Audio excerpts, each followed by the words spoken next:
started here. Thank you all and welcome. Thank you also to those who are appearing online, including those at the American University of Armenia who are tuned in. It's a delight to have everybody here, present and present virtually.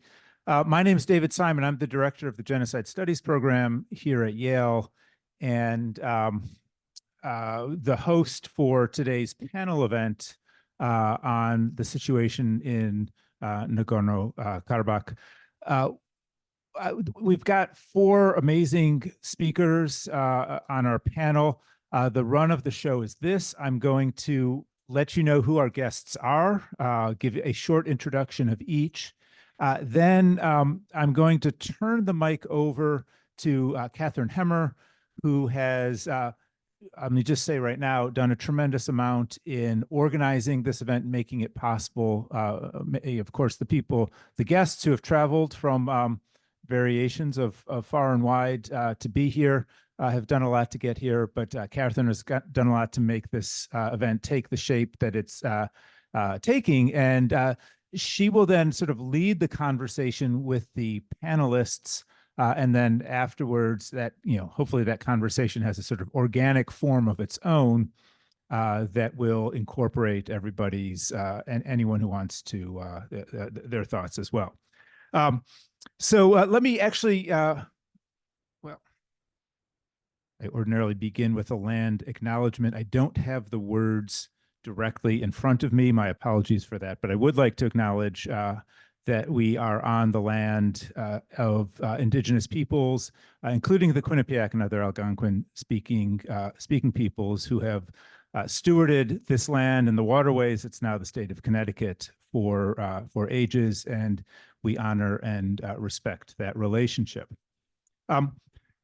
The event here is predicated, begins with, there's two other sponsors as well. Besides the Genocide Studies program, there's also the University Network for Human Rights, which facilitates supervised undergraduate engagement in the practice of human rights at colleges and universities across the United States.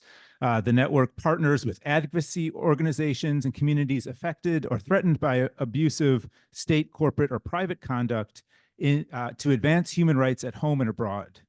It trains undergraduate students in interdisciplinary human rights protection and advocacy, and collaborates with academics and human rights practitioners in other parts of the world to foster the creation of practical interdisciplinary programs in human rights.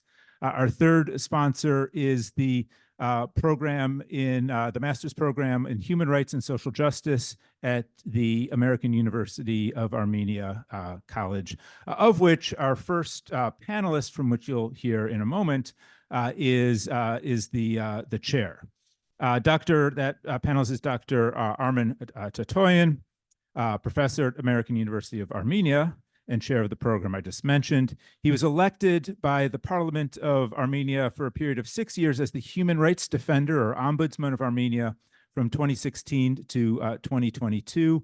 Among his many other accomplishments, and hopefully you'll forgive me if I don't read all of them in the interest of time, but I did want to add that he has served as the head of 3 international mandates under UN conventions, including the National Torture Preventive Mechanism, the Children's Rights under the CRC, and the Rights of Persons with Disabilities under the UN CRPD.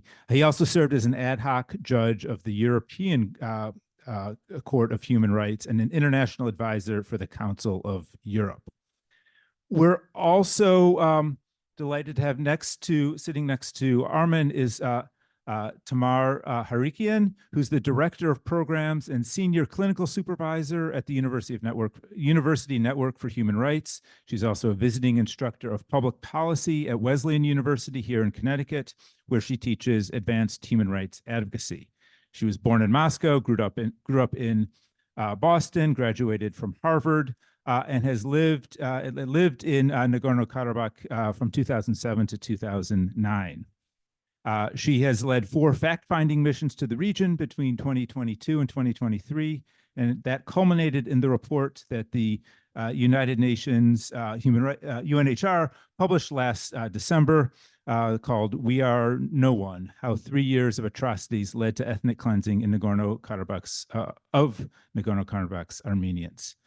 Next to Tamar is Karnig Kerkonian, an international lawyer currently leading the international and federal practice groups at Kerkonian Dajani LLP, of which he's a founding partner. Mr. Kerkonian holds an AB from Harvard and 2 law degrees, a JD from University of Chicago, and a postdoctoral diploma in public international law from Cambridge University, where he studied with James R. Crawford, who was later a judge at the International Court of Justice. He has served on the Armenian delegation to the International Court of Justice in cases Armenia v. Azerbaijan and Azerbaijan v. Armenia, and he is the currently lead counsel on a number of legal accountability cases in the U.S. And internationally that involve Armenian rights, or issues of Armenian rights.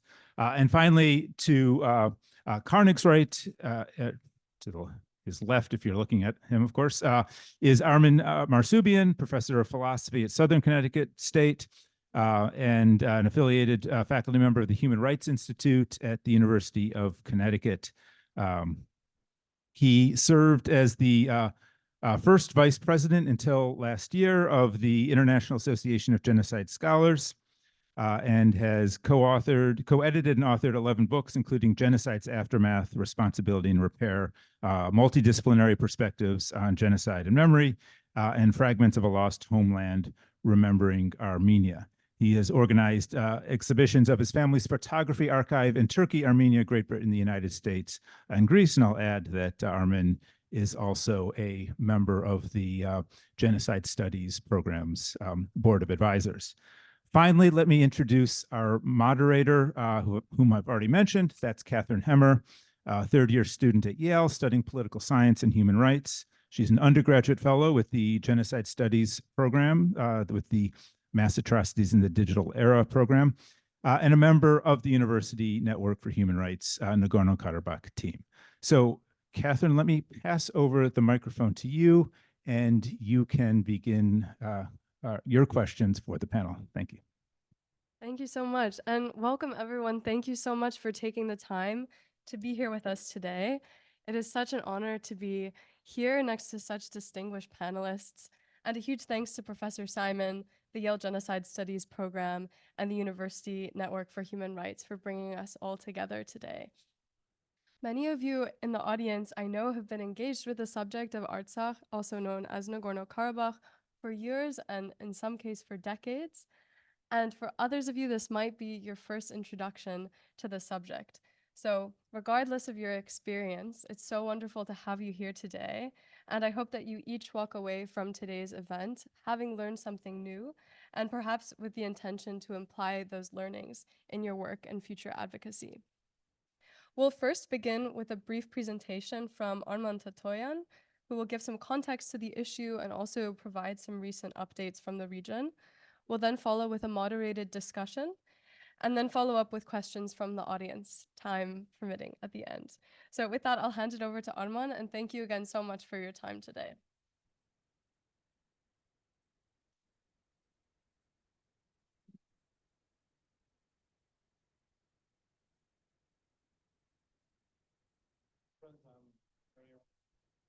Thank you very much for Dr. Simon for inviting us to this.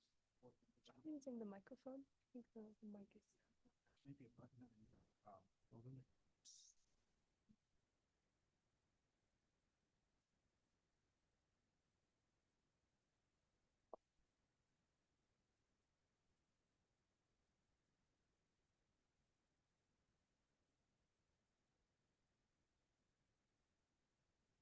Yeah, well, I hope you can hear me now. So it is a pleasure and honor for me to be here and to have this chance to make this presentation and to present the latest facts to you about the situation that took place in Nagorno-Karabakh and on the ongoing situation in Armenia. I also greet my my colleagues who are here and who will be making presentations. So the Nagorno-Karabakh or Artsakh, as you may know, is a region in South Caucasus that has been struggling for its right to self-determination and against hatred policies and Armenophobic policies, racist policies of the government of Azerbaijan. Unfortunately, in 2020, Azerbaijan, well, as a result of unprovoked large-scale war started by Azerbaijan, people of Nagorno-Karabakh in 2020, about 50,000 people, and then last year 100,000 people had to leave their homeland, a place that was a homeland for them for hundreds, thousands of years. And the 2020 war, 44-day war, which is known as a 44-day war, went through war crimes, atrocities, crimes against humanity committed by Azerbaijani soldiers. And as the Human Rights Ombudsman of Armenia at that time, I was all the time engaged with permanent fact-finding missions, documenting, investigating war crimes, evidence, and publishing reports, preparing grounds, also, of course, also for the accountability mechanisms and for proper mechanisms to use international law and the system of human rights protection. After 2020 44-day war, a significant part of Nagorno-Karabakh was occupied by Azerbaijan and some part of Armenia. Starting from 2020 44-day war, Azerbaijan has been always trying to, as much as possible, to isolate Nagorno-Karabakh from the outside world. And I have to say that Azerbaijan has been taking all possible measures, starting from shootings, killing people in the bordering regions, threatening people, terrorizing people through threatening them through different methods. And eventually it resulted, let's say the final step was the blockade of Nagorno-Karabakh by so-called eco-activists, who were in the reality eco-activist agents of the government of Azerbaijan. In 2022, December 12th, a group of people blocked the only road that was connecting Armenia with, I will show that road in a moment to you, with Nagorno-Karabakh, which is known as Lachin Corridor, or was known as Lachin Corridor.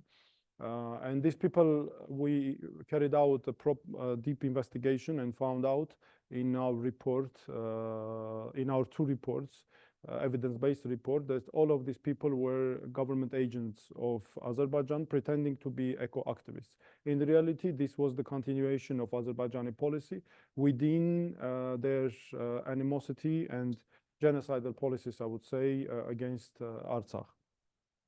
So now I want to present, given also the time constraints, I want just to present to your attention how it started from 2023, September 19, because after the blockade by so-called eco-activists, Azerbaijani government installed a special checkpoint at the border with Armenia and Nagorno-Karabakh, blocking completely any humanitarian aid to Nagorno-Karabakh. So Nagorno-Karabakh for more than 10 months was deprived of any access to the outside world, including no access to food, any humanitarian aid, oil, gas, electricity, and it resulted in complete absence even of food inside the Nagorno-Karabakh. People were literally starving, and people were forced to starvation. Moreover, when Azerbaijan started military attacks, people even did not have any possibilities even to flee from these places to save their lives. And in a moment, let me now turn to the map. I have to say that after the military attacks Azerbaijan started on September 19 last year. And our foundation, in cooperation with very knowledgeable, I would say, people who were very actively engaged with all these processes, and who had to flee from Nagorno-Karabakh. So in cooperation with them, we could reflect all the Azerbaijani armed attacks and their strategies, how they were attacking these people who were already forced to starvation, being in a blockade for about a year. Now,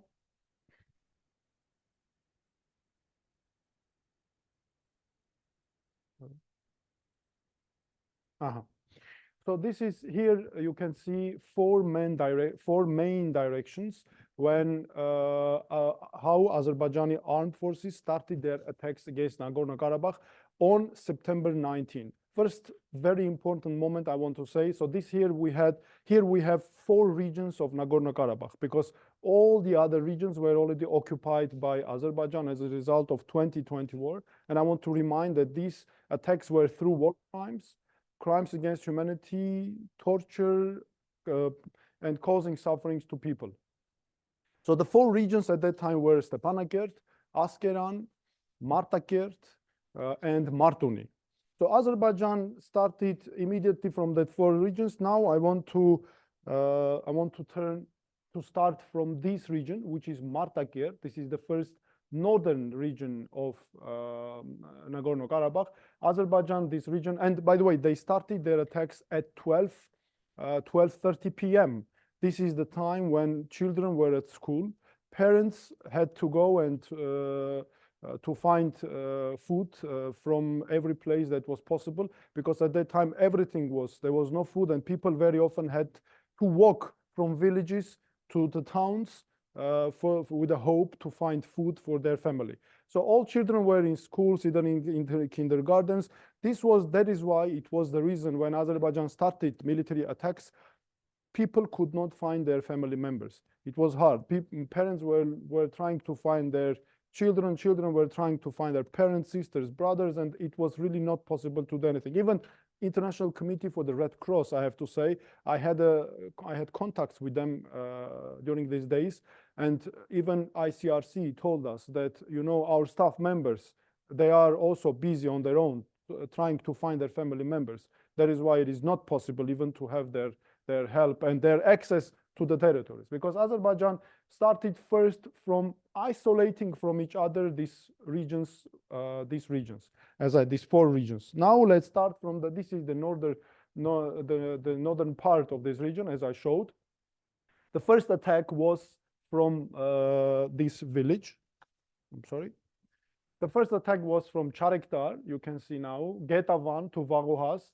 This was the biggest, one of the biggest, let's say, attacks, massive attacks. The other one is below it. This is Nareshtar and Tsakhkung village. They went through Vank. This is here we have, for those who know, there is an Armenian ancient monastery called Gandzasar. It is near village Vank.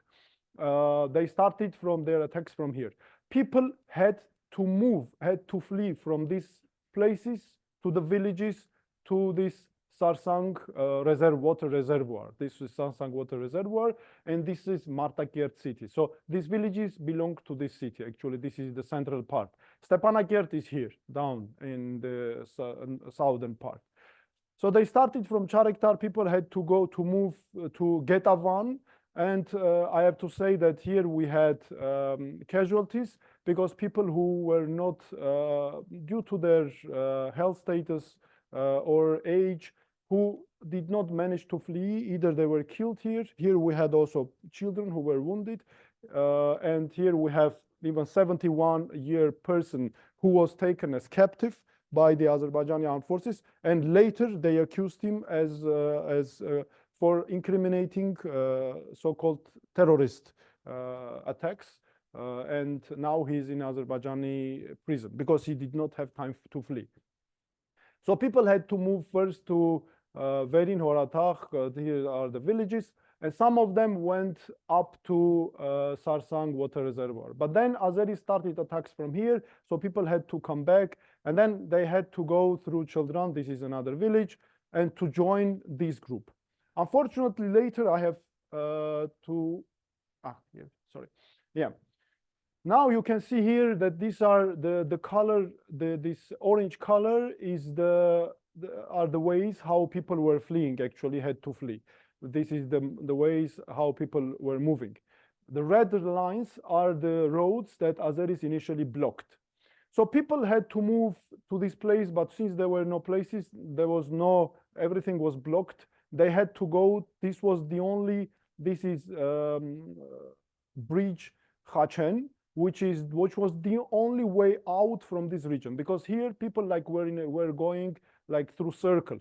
They had to go to this place, then to this one, then come back again. But Azeris immediately also blocked this one. So imagine we are in a closed room and the only door is over there, is already blocked by Azeris. We are attacked from 4 sides. We go to the other corner, but everything is blocked. So the only exit is over there, but it is also blocked.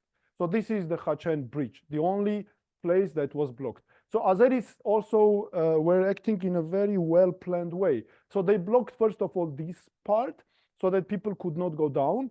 And they also blocked this part so that people could not flee through this bridge, Khachen bridge. And that is why people had to be and to stay in this kind of circle. And of course they had, since there was no oil, nothing, there was no petrol, nothing, people could not even use cars, vehicles, there was nothing. Very often they were, they had to flee just by foot, running with their children.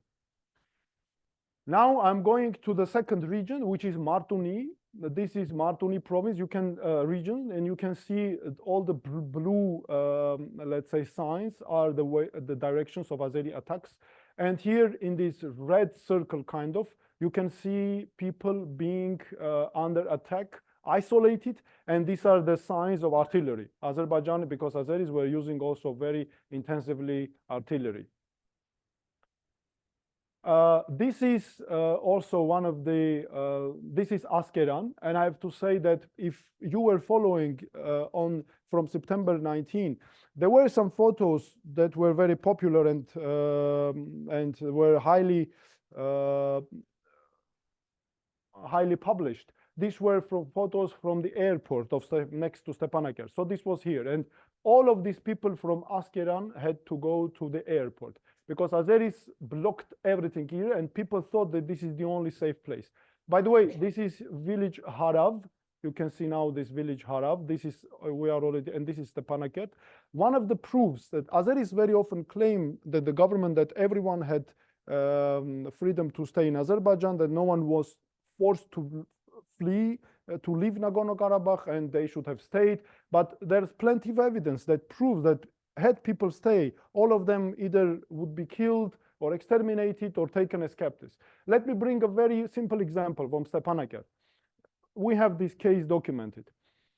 On September 19, there was a family who started to look for their grandchild. Since their grandchild went to village Harav, which is next to Stepanakert, to look for their family members. So the grandfather and his 2 sons started to look for their grandchild, and they went with by their civilian vehicle to look for their grandson here. It was a daytime, and it was a civilian car. And they did not know that these roads already are blocked by Azeri armed forces that they're controlling. So when they were trying to cross this road, Azeris started to shoot, and the grandfather of this boy was killed immediately. His 2 sons were heavily wounded. One was taken at that time to Yerevan, and the other one stayed in Stepanakert, and one of them died as a result of a lack of medical assistance. So this is one of the evidence, let's say, that clearly shows that there was no way, no possibility to stay there. Now this is the city of Stepanakert. This is the capital city of Artsakh. You can see from all, here is the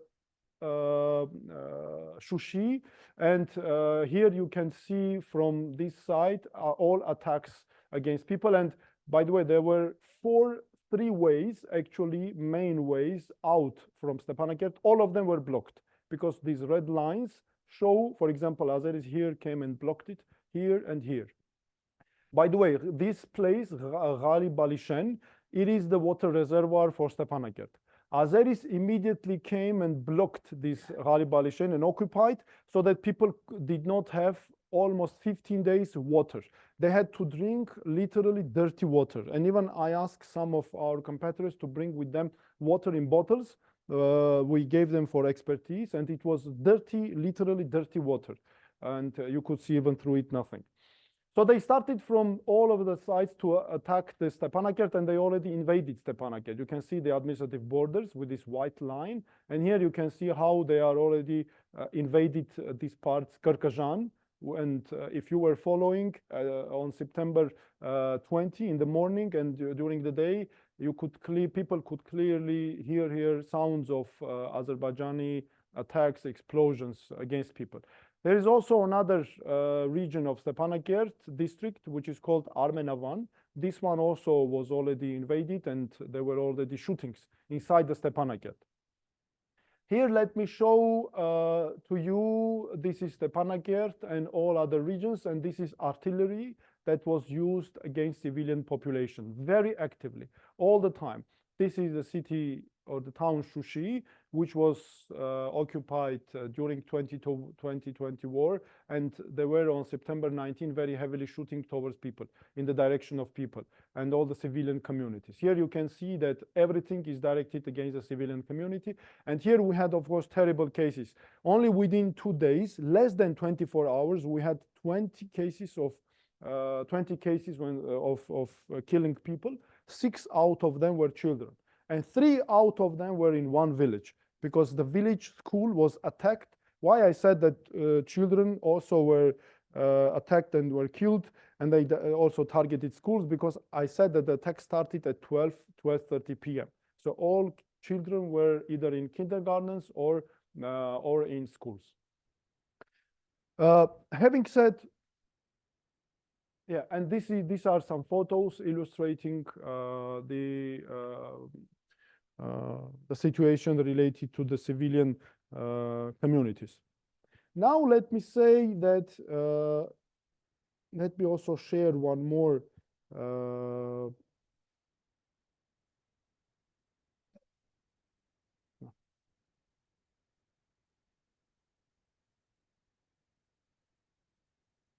so the policy that Azerbaijan carries out is very close to what we have in Armenia.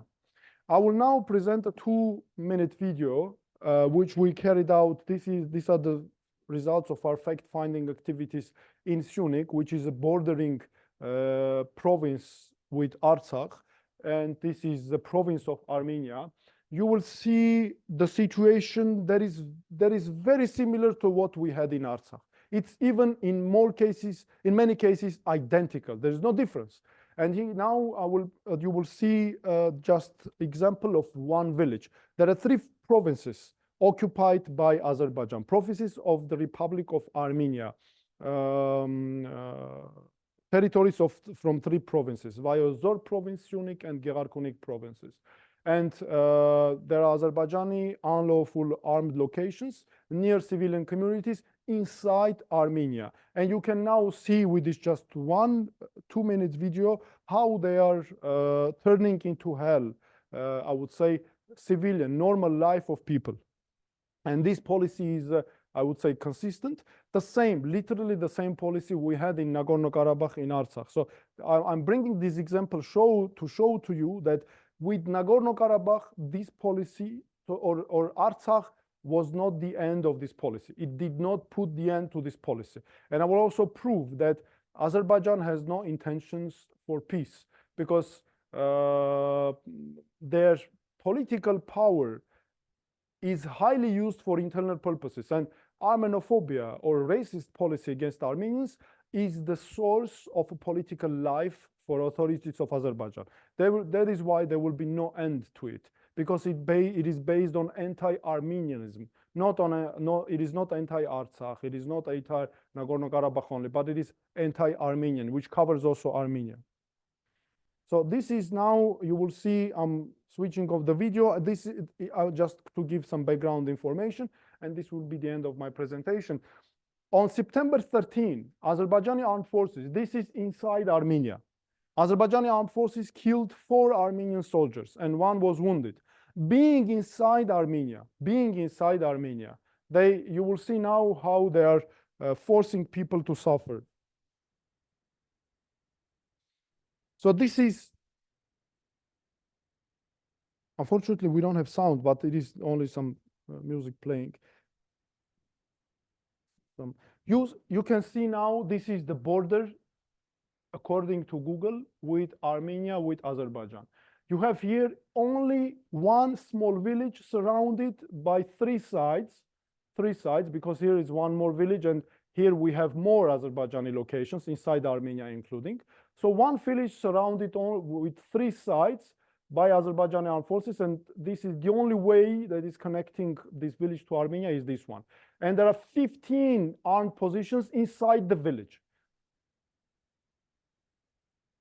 So this is these are the exact locations, and here you will see the armed positions from which Azerbaijan on 13 September killed 4 Armenian soldiers. So all of these positions, especially these 2, are located inside Armenia, and this is the village. All the Armenian soldiers were killed from these armed positions.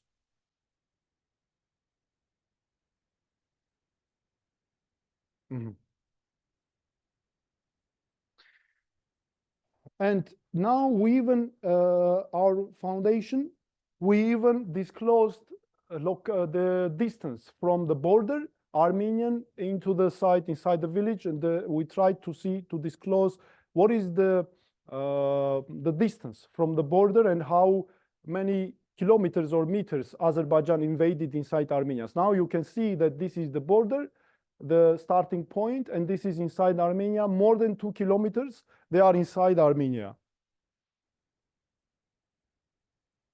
We have this situation in many villages, but this is only one example of one village. And this is already the school of the village. You can see civilian houses, the school, the village club, and you can see that the school is just 700 meters away from Azerbaijani armed positions. By the way, together with Mr. Karnig Kerkonian, do you remember? We were right here, right in front of the school. And here is the, this military, do you see this armed position? It is right here. I'm showing you on the map. Here it is right here, right here. And children who study at this school, they face Azerbaijani armed position, and there we have snipers, because it is proof that Armenian soldiers who were killed about a week ago, some 2 weeks ago, they were killed by snipers. So snipers are over here, and I'm sure that Mr. Kerkonian remembers, if you keep silence for a moment, you can easily hear what their voices. So they're so close to civilian houses. And I have to say that the church, so this is water, sources of water. You can see that it is under the, so this is drinking water sources here. The only drinking water source in the village. Everything is occupied by Azerbaijan. People have no access to this drinking water source, and people have to drink water from river, literally. I saw myself, I was the eyewitness, together with Mr. Kerkonian when we were in Erkinhan. They take the water from the river, they wait till it gets clean, kind of. I mean, it's some part of it, and they drink this water from river, and they use, of course, to cook and for other purposes. Here you will see that we have also, this is the cemetery of the village. And I have to say that people, and this is the church. Church, the only church, which is the ancient church, and the cemetery are under occupation of Azerbaijan. People have no access to this cemetery. They had to open a new cemetery for people who die in Erkinhan, and they have no access to these places, of course. And the church is also occupied.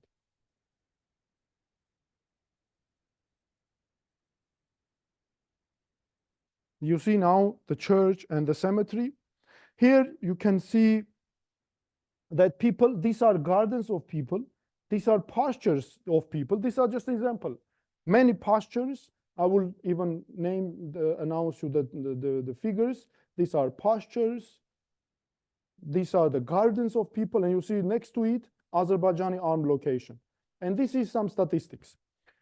2,000, only one small village, and 2,700 hectares are directly under the occupation of Azerbaijani armed forces.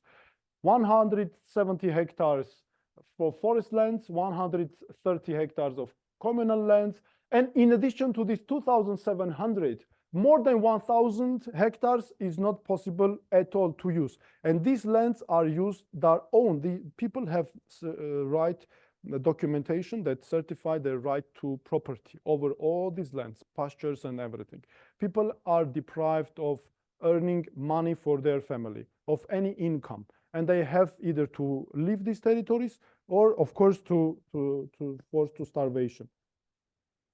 And I'm finishing. Yes, on the last slide. This is the last slide that I have. You will see in a minute what Azerbaijan does to flora and fauna, I mean nature, environment. You can see now what they're doing.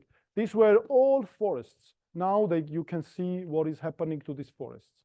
And of course, here there are people here every almost day, shootings, explosions of mines, everything, and also military exercise. Azerbaijan almost every day does. So this was the situation in Hayrikyan. This is the example how Artsakh how people in Artsakh used to live in the same situation. And even if when you talk to people, they all of them say, look, you will live, we feel ourselves like in Nagorno-Karabakh, in Artsakh. That is why there is one conclusion, the last comment from me.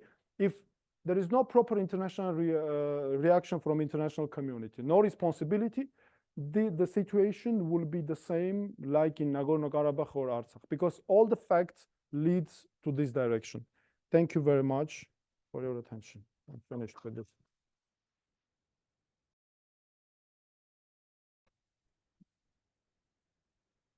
Thank you so much. We'll now move into the moderated discussion portion of our event today. And I'd like to take a moment just to zoom out a little bit and think about some of the history of the region. So my first question is to you, Armen. As a scholar of the region and of the Armenian genocide, could you talk about how this issue has been framed over time and how language and public discourse have informed global perceptions of the region and of the recent ethnic cleansing of Nagorno-Karabakh? Well, I think Oh, I'm so sorry. Wait to get a second microphone, or just set this one up. Oh, it's broken? Okay.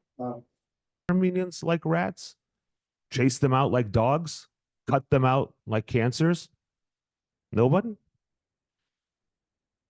Azerbaijan had already circulated images of Armenian POWs bound and brought to their knees, and Azerbaijani soldiers in some sickened euphoria unloading bullet after bullet into the heads and backs of young Armenian boys, teenagers, some barely in their 20s.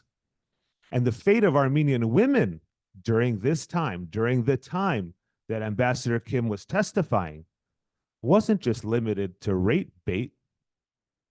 Her body was mutilated, Turkish words chiseled into her bare and exposed chest. Her eyes were gouged out, stones jammed into her eye sockets in their place. Her fingers were chopped off and shoved into her mouth. A young Armenian mother, not much older than a lot of you here. Nobody saw it coming, said the New York Times. What did they think was going to happen? As the Azerbaijani army, as Arman was mentioning, completely encircled Artsakh, starved actual human beings to death and submission, cut off cities, families, and villages, shot farmers, cut gas, electricity, denied them water for 286 days. This is not never again at all. One nation, two genocides, 1 century. It's a national catastrophe of epic proportion. So when we think of accountability, we have to ask, How in the world did we get to this moment? Because it wasn't by accident, not at all. And we have to be careful of the language that we're listening to and that we're saying. You know, it shocked me when policymakers and think tanks in Brussels and Washington started suggesting at the end of the 2020 war that the best outcome for Nagorno-Karabakh was some sort of integration or protected status within Azerbaijan. This was the narrative developed and sold by policymakers in Washington and Brussels as a settlement, actually a dignified settlement to the Nagorno-Karabakh crisis. And the story went like this. Artsakh Armenians would be given certain rights and certain protections to live peacefully within Azerbaijan, and thus Azerbaijan's territorial integrity would be respected, and Armenians would continue to live safely and with dignity in their homeland. You know, the international community told Yerevan that it would if it just would lower the bar, actual words, lower the bar on Artsakh and speak about the Artsakh Armenians from the perspective of minority rights, and not as a people with the right to self-determination, but as a minority, then by some geopolitical magic, the seas would part, the peace would reign, and the global world order would find a beautiful equilibrium in which all peoples of the region would flourish. In fact, talking heads paid for by Brussels and Washington even tried to convince Armenians that the Artsakh Armenians could live under Azerbaijani authority, that coexistence, nice word, was possible. This was a false narrative. Washington and Brussels were advocating to place Armenians under the control and authority of Azerbaijan right at the time that Genocide Watch had raised the genocide threat level facing the Artsakh Armenians to levels 9 and 10.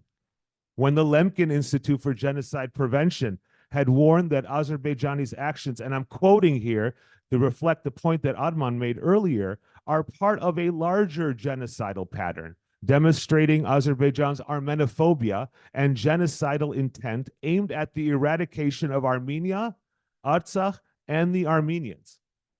Now, in that documented reality, the solution being pandered by sophisticated parties in Washington and Brussels and being pushed in Yerevan was to actually place Artsakh Armenians within Azerbaijan. That's a workable solution for the fate of human beings. And then Azerbaijan instituted the blockade. But still, Washington and Brussels kept pushing the charade. The integration narrative just went on. Integration when 100,000 Armenians remained under total blockade by Azerbaijan for not more than 9 months. When Azerbaijan was seeking to completely isolate, and as Arman's map showed, encircle and starve actual human beings. Washington's solution to push Artsakh Armenians under the authority and control of a regime intent on destroying them was an actual policy, was a narrative that we had allowed.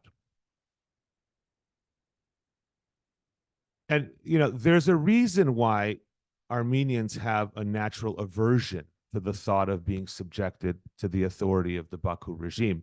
Actually, there's a number of reasons. There's Shushi, Baku, Sumgait, Kirovabad, Maraga, Nakhichevan, all of them brutal massacres and ethnic cleansing of Armenians by Azerbaijanis. So we have to ask, what demented legal framework would allow or even condone pushing a targeted population into the military and political authority of a perpetrator seeking to exterminate them? That would be absurd as a legal principle. It would make no sense. Except, of course, if there is no genocidal perpetrator. And that takes us back to Ambassador Kim's testimony. Let's pretend that there is no genocide. Let's pretend we don't know what Aliyev is planning. Better yet, let's pretend that we would never even countenance it.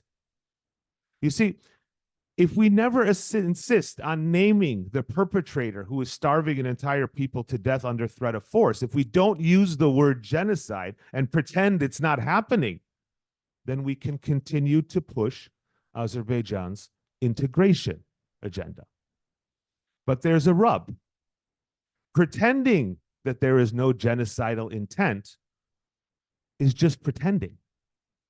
And if you're pushing for integration where there is genocidal intent, you're helping Aliyev commit genocide, aren't you?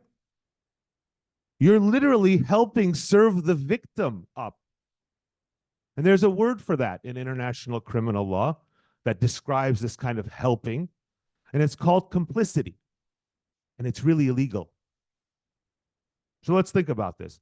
Washington and Brussels were advocating for integration while Azerbaijan had already engaged and was actively engaged right then in the ethnic cleansing of the Artsakh Armenians. The blockade itself is evidence of that campaign. But the backstory was unavoidable too. Azerbaijan had already ethnically cleansed Armenians from every single city that had fallen under its authority and control. It even labors to cleanse the land itself of evidence of the Armenians, destroying the churches, unearthing entire Armenian cemeteries, scraping away ancient Armenian inscriptions, and claiming that actually Armenian churches are not Armenian at all, they're Albanian. Recent reports even indicate that Azerbaijan was actually building concentration camps to house these integrated Armenians. You see, Aliyev's integration agenda was Aliyev's genocide agenda. Human mutilation, beheadings, rape, and other human indignities, dehumanization, starvation, isolation, concentration camps, and the destruction of culture and religious heritage. Those aren't the hallmarks of an integration plan. They're the hallmarks of a different plan altogether. And so when we think about where we go from here, from the accountability standpoint, we have to realize 150,000 Artsakh Armenians have been displaced from their native homeland of 4,000 years today for just over 165 days. There's an urgency.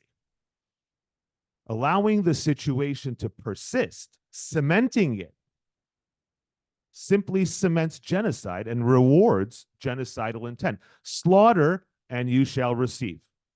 How would that play out as a legal principle? And here's another one: complicity after the fact. And this legal principle in international criminal law takes us back to the Blinken's tweet from Turkey. Tweeted literally as the forced displacement, you know, the one that nobody saw coming, was taking place. The words are important.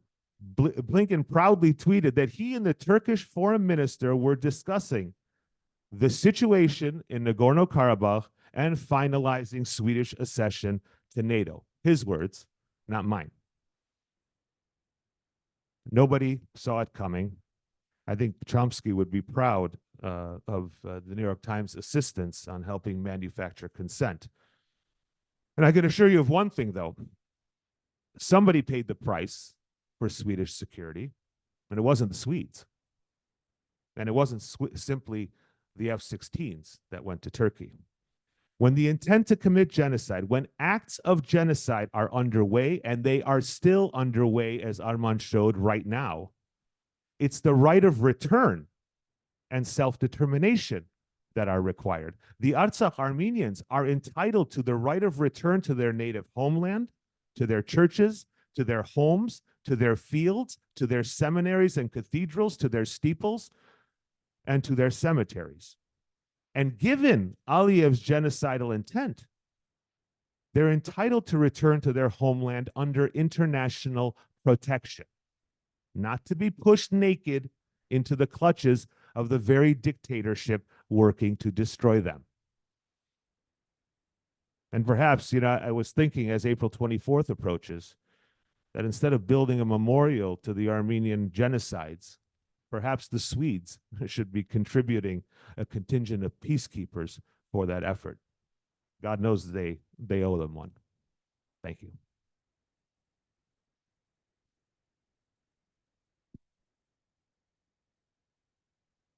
Any questions for our speakers? We have about 5 minutes left, so I think we have room for maybe 1 or 2 questions from the audience.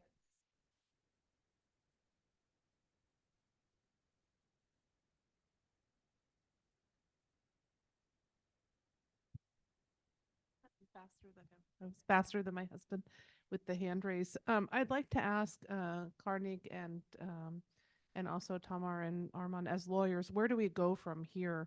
How, and could you speak a little bit more about the right to remedial succession and how that might play out now that people are physically removed from their land?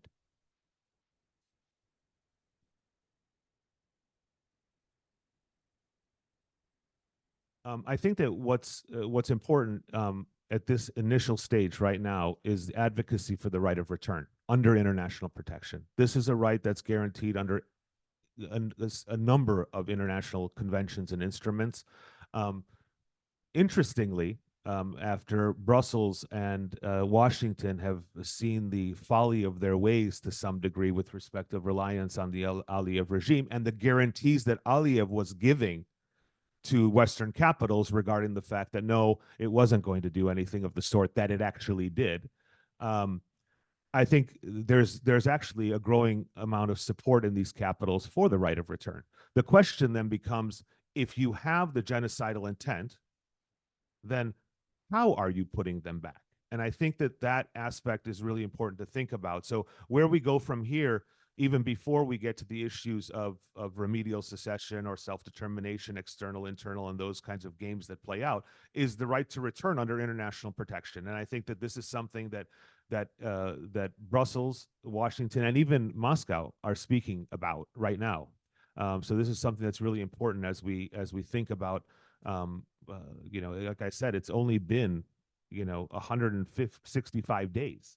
This is, we can't close the page on the right of return of a population that's been indigenous on that land for 4,000 years in 165 days. That's not something we can do. And the right of the people to seek and want that return is theirs. It's not ours because, advocacy groups are tired or it's a long drawn out conflict. We don't have the right to say that. The people have the right to return. We have to advocate for it. If we do not advocate, rights don't fall from the trees. You don't advocate for it, you lose it, you waive it. So this is a right that's really important right now for us to be thinking about and advocating for. So on right of return, I think on that issue and on others, there needs to be meaningful action very quickly. The doors to making any sort of change in a situation that looks really definitive and that many powerful players are eager to close the book on, are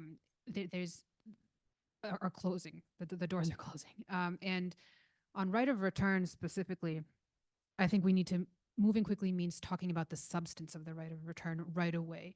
There isn't so much of a need to advocate for the idea of the existence of a right of return. Azerbaijan accepts that formally, rhetorically. It's more about what actions meaningfully transform the situation so that there is a safe, secure, dignified situation that Artsakh Armenians can go to, can live to, that their homes are intact, that their rights are secured, that their right to self-determination is protected. There's discourse and vocabulary that needs to be a part of the discussion that isn't. And stopping at the idea of the right of return without immediately talking about what that means materially isn't going to get us very far. And when I say that the door is closing, what I'm referring to is that it's this shadow of the peace treaty negotiations between Armenia and Azerbaijan. The international community, I think, will see that as the final word, and that can happen. That story can come to a close at any moment. So, yeah. Well, yes, and I will be very quick. This is a really very important question, and we have to be as quick as possible because, as my colleague said, the door is really closing. But I also to say it is very important to highlight that there is an ongoing Azerbaijani even deepening policy of racism, xenophobia, and Armenophobic policies. Right now, we are carrying out deep analysis of the current policies in Azerbaijan, and I have to say that within those policies, our research disclosed a survey that was carried out in Azerbaijan, and I was just looking for it. I can later send it to it. We have exact figures. Most of the population does not see integration and peace life with Armenians. And there is a quite significant number of people that were even in favor of exterminating or getting rid of Armenians in Nagorno-Karabakh because they did not imagine life with Armenians. I'm not trying by no means to target population or peace itself, but this is the result of long-term policies of xenophobia, racism, encouraging Armenophobia, killing Armenians. Everyone harming an Armenian is a heroism in Azerbaijan. And there is even European Court of Human Rights judgment of the Ramil Safarov who killed an Armenian. And in the judgment of the European Court of Human Rights, it is confirmed that there are ethnically motivated crimes against Armenians that are sponsored by authorities of Azerbaijan. And I'll bring one example.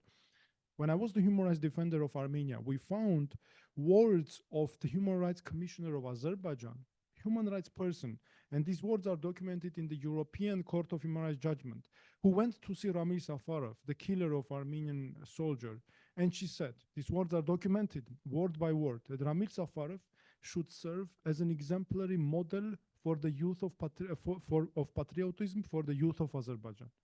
So you can now see how deep hatred is rooted. That is why right to return should be in the conditions of dignified, as Ms. Hayrikyan just said very rightly, dignified, secure, and safe. And as Mr. Karnig Kerkonian justified in his with sound arguments, this is otherwise the right to return will not be possible at all, and it will be just an illusory reality. Thank you so much. I think we're out of time, but if you could all join me in giving a huge thanks and round of applause to our speakers today.